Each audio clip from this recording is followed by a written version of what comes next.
क्या आज निफ्टी बनाएगा नया लाइफ हाई? पहला सवाल ये है। और क्या लाइफ हाई बनाने के लिए सब कुछ जो आपको चाहिए वो माल मसाला है या नहीं, वो जानेंगे समझेंगे। लेकिन क्या बैंक निफ्टी भी 60,000 का लेवल छूने को तैयार है? क्योंकि जब बड़े ब्रेकआउट के संकेत आए थे तब हमने कहा भी था कि अब ये तेज़ी 60,000 तक पहुंचने की तैयारी में, अब हमें भी टारगेट रिवाइज करने पड़ सकते हैं। तो पहले दूसरा सवाल ये, कल जो बढ़िया तेज़ी बनी, इस तेज़ी की क्वालिटी अच्छी क्यों है, ये समझना ज़रूरी है। इससे आपको लगेगा कि समझ में आएगा कि बेस कितना मजबूत है। और जब आपको बताओ बेस या फाउंडेशन मजबूत हो तो फिर आप किस तरह से आगे बढ़ सकते हैं। कौन से दिग्गज हैं वो जो तेज़ी में अपना योगदान देंगे, लाइफ हाई के पार निफ्टी को करके ले जाएंगे? मिड और स्मॉल कैप शेयरों में क्या लगातार दूसरे दिन जो बढ़िया तेज़ी बनी उसके बाद कुछ और मौके हैं खरीदारी के, ये भी समझेंगे। लेकिन इन सब के बीच में जोश में हम कभी भी होश नहीं खोते। और इस होश में एक चीज़ है, कौन से हैं वो डेटा जो आपको सावधानी के संकेत दे रहे हैं। उसमें से एक डेटा बेहद अहम है जो जानना समझना जरूरी, वो मैं आपको बताऊंगा। और क्या वाकई में एफआईज और घरेलू फंड की तरफ से कल बड़ी खरीदारी हुई है, हुई तो कितनी, और उसका क्या होगा असर, और बाजार का मजबूत सपोर्ट अब कहाँ है, ये भी जानना समझना जरूरी है। चलिए, ढेरों सवाल और आपके काम की बात आपको अभी सुनने को मिलेगी। लेकिन सर, सबसे पहले तो आई थिंक भारत के जितने भी इन्वेस्टर्स हैं, ट्रेडर्स हैं, वो यही जानना चाहते हैं, आज निफ्टी बना देगा लाइफ हाई?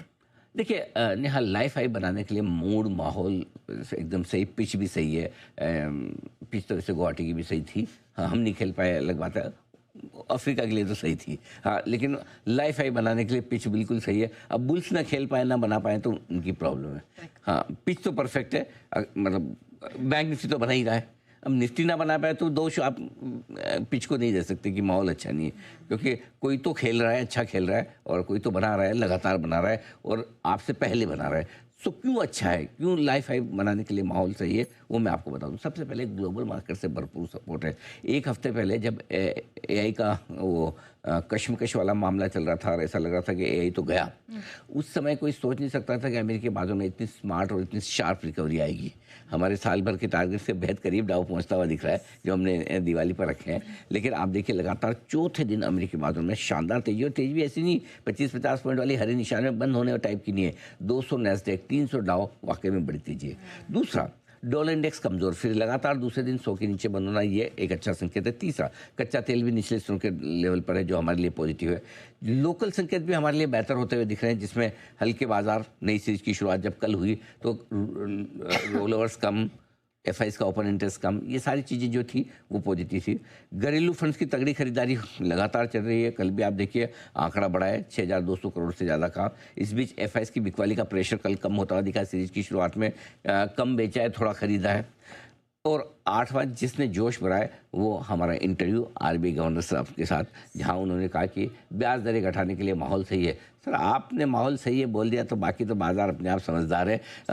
मतलब वो कहते हैं समझदार को इशारा काफ़ी है। गवर्नर साहब ने इशारा दे दिया, बाजार ने समझ लिया। पहले बॉन्ड मार्केट दौड़े, फिर इक्विटी मार्केट, और बैंक निफ्टी ने कल लाइफ हाई बनाया। तो ये सैल्यूट और सलामी पूरी तरह से संजय मल्होत्रा साहब को है, आरबीआई गवर्नर को है, आरबीआई की एक तगड़ी पॉलिसीज़ को है, जिसकी वजह से बाजारों में तेजी बनी। तो आज नेहा माहौल तो एकदम सही है, परफेक्ट है लाइफ हाई बनाने के लिए आज से। ऑलराइट, चलिए, तो लाइफ हाई के लिए तो हम पूरी तरह से यहाँ पर तैयार हैं। लेकिन सर, आपने कहा था कि कुछ ऐसे डेटा हैं जो सावधानी की तरफ इशारा कर रहे हैं। कैसी सावधानी? बिल्कुल कुछ देखिए, हमेशा जोश में रहें, पॉजिटिव रहें, और वो हम करते भी आए हैं। हमेशा स्पेशली हमारा काम ये है, जब कई बार लोग कहते हैं कि मार्केट ख़राब हो रहा होता है तब हम बहुत पॉजिटिव होते हैं।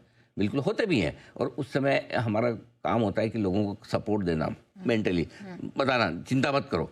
यही 2400-500 के आसपास लोग इतने डरे होते थे हमसे, देखो ये समय निकल जाएगा, कोई दिक्कत वाली बात नहीं।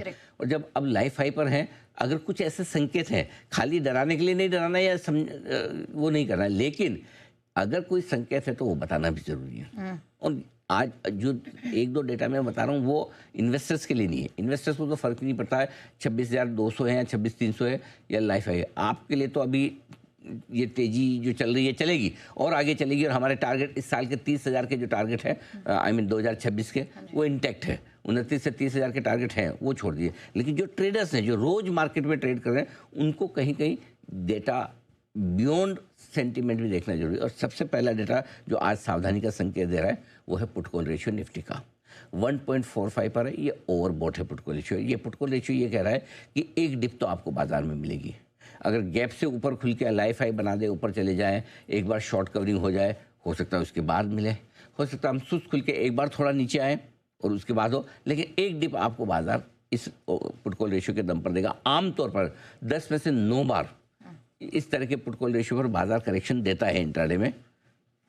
मुझे कोई वजह नहीं लगती कि आज ना दे। अच्छा, क्योंकि वजह क्या है, देखो कमज़ोर ट्रेडर्स तो एक्सपायरी पर बाहर हो गए थे परसों, कल नए लोगों ने फिर से खरीदारी करने का मौका, कल नेचुरली सबने खरीदारी की और बनता भी है, लेकिन आपको कुछ डेटा ये है। तो मेरा पॉइंट है कि अगर मुझे फ्रेश खरीदारी करनी है तो मैं एक डिप का इंतजार करूंगा, पहली जो डिप मिलेगी उस डिप में मैं खरीदूंगा। ये पुट कॉल रेशियो मुझे कह रहा है कि मुझे खरीदने की टाइमिंग कब करनी है वो समझने वाली बात है। दूसरा, ये पुट कॉल रेशियो मुझे ये इंडिकेशन दे रहा है कि अगर गैप से ओपनिंग होती है तो आपको या तो ऊपर में प्रॉफिट बुक करना है या फिर आपको अपने पोजीशन को स्टॉप लॉस ट्रेल करते चलना है कि भाई अब समझिए 26,300 हो गया तो मेरा स्टॉप लॉस 26,250 हो गया, या 26,350 हो गया तो अब मेरा 26,275 250 जो भी, लेकिन आपको ये चीज़ एक ध्यान में रखनी। दूसरी चीज़, आज की हेडलाइन आपकी क्या है, एफआईज घरेलू फंड दोनों ने दम लगा के खरीदे और दोनों के आंकड़े दिखने में बहुत मजबूत है। 4,778 करोड़ यानी 4,800 करोड़ की एफआईज की खरीदारी, ठीक है। लोकल फंड 6,200, यानी कि कुल मिला के कैश में 11,000 करोड़ की खरीदारी है। एफआईज की नेट देखें तो 7,346 करोड़ की खरीदारी, लेकिन इस खरीदारी में दिखने में आंकड़े डेफिनेटली बहुत मजबूत है, लेकिन एक चीज़ ध्यान रखें, करीबन 7,200 करोड़ की एक बड़ी ब्लॉक डील भी भारतीय एयरटेल की हुई है, उसका एडजस्टमेंट भी हमें ही करना है, कोई और बाहर से आके नहीं करेगा, राइट। तो 7,200 करोड़ की अब, बट उसको एडजस्ट करके देखें तो क्या खरीदारी तो तब भी है, अब भी खरीदारी है, उतनी बड़ी नहीं लेकिन है खरीदारी। उतनी बड़ी खरीदारी नहीं होने के बावजूद निफ्टी कैसे उछल सकता है 300 पॉइंट, सेंसेक्स कैसे 1000 पॉइंट बढ़ सकता है, तो उसका कारण ही है इस बाजार में एक ही चीज़ चाहिए, ये एफआईज बेचना बंद करें। हम ऊपर तो अपने आप चले जाएंगे, वो शॉर्ट कवरिंग करे, फ्रेश खरीदारी करे तो कहना ही क्या। तो कल क्या हुआ है, कल एफआईज ने बेचना तो बंद किया ही, कल शॉर्ट कवरिंग भी की है। इंडेक्स फ्यूचर्स में आप देखिए 790 करोड़ की खरीदारी हुई। उसके अलावा नेट अगर एफआईज और घरेलू फंड के डेटा निकाल कर देखें, उसमें से अगर आप ब्लॉक डील निकाल दे भारतीय की, तो भी करीबन आप समझिए 6,200 करोड़ के आसपास की दोनों की मिला के खरीदारी डायरेक्शनल तौर पर हुई है। अब 6,000 करोड़ की खरीदारी में 300 पॉइंट निफ्टी उछल सकता है। ये है पूरा आपका डेटा का एनालिसिस। तो नो डाउट डेटा बड़े हैं, लेकिन उतने बड़े नहीं जितने दिख रहे हैं, फिर भी है खरीदारी। सो इस डेटा से मुझे डरना नहीं है।